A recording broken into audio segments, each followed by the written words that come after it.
So I was asked again recently, what exactly are my issues with Dr. Henry Louis Gates Jr.? And aside from the Beer Summit and aside from his previous statements about being an intellectual entrepreneur, I think I can do this in two short clips. I mix what I like, what I like, what I like, what I like, what I like.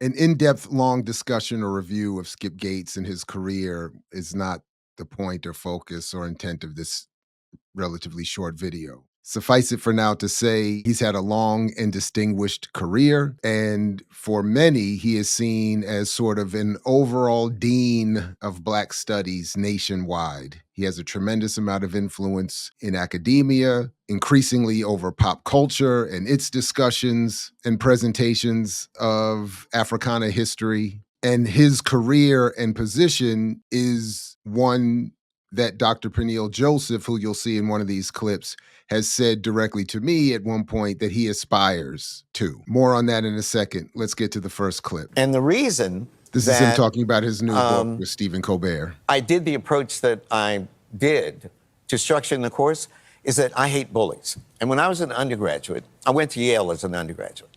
And I was at Yale between 69 and 73. The campus was full of ideological bullies, people trying to tell you how to be Black.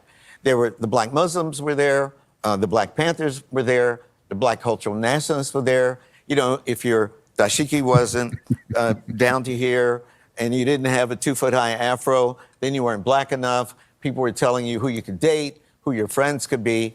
And I decided that if I ever was in a position of power or authority, I would take a stand against any kind of ideological bullying so that my students would not suffer the kind of anxiety and embarrassment and angst that my generation. That to me, in so many ways, speaks to Gates's approach, particularly to Black radical traditions and their discussion, presentation, scholarship about those traditions. And as we'll see in this clip, why he still feels the way he does about Kwame Ture, formerly known as Stokely Carmichael. In this clip, he's talking to Professor Peniel Joseph about what was then his new book about Kwame Ture titled Stokely A Life.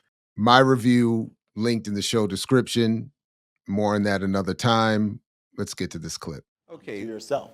In this brilliant book, man, I've read every word of this book in galleys, as he knows. There are 385 pages, counting the index. And 253. And people call me the petty. Prime Minister of Afro-America. Is he still in the States? He's still in the States. Oh, it gets worse.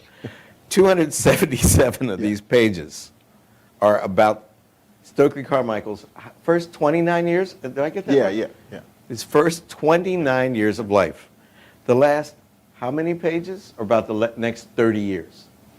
Yeah, but that's next 40 I'll talk about that. I actually want to talk about that. Yeah. Let me see. I've been asked about that. Yeah. Okay, the next, let me do the math here. 52 pages. Yeah. Right? Yeah. What kind of life can you write about a biography about somebody who you want us to believe remained politically significant, and not even you, who loves Stokely Carmichael, not even you could get more than 52 pages out of the no, you could no, years. absolutely you can. I mean, this was a decision. Part of the decision that was both an intellectual decision and one of resources. And how are you going to reintroduce? So more on my thoughts on that book and Joseph's scholarship in that book in my review linked in the show description.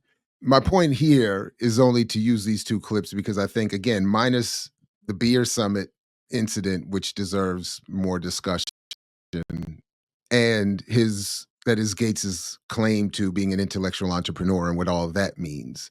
These two clips, I think, in many ways perfectly summarize my problems with his approach and his relationship to the field of Black studies to the intellectual and scholarly investigation of those histories, and particularly the radical traditions. Because to dismiss or try to dismiss or to try to justify Peniel Joseph's limited review of Kwame Ture's last 30 years as emblematic of Ture's diminishing impact is not only anti-intellectual and anti-scholarly, it's factually and demonstrably incorrect.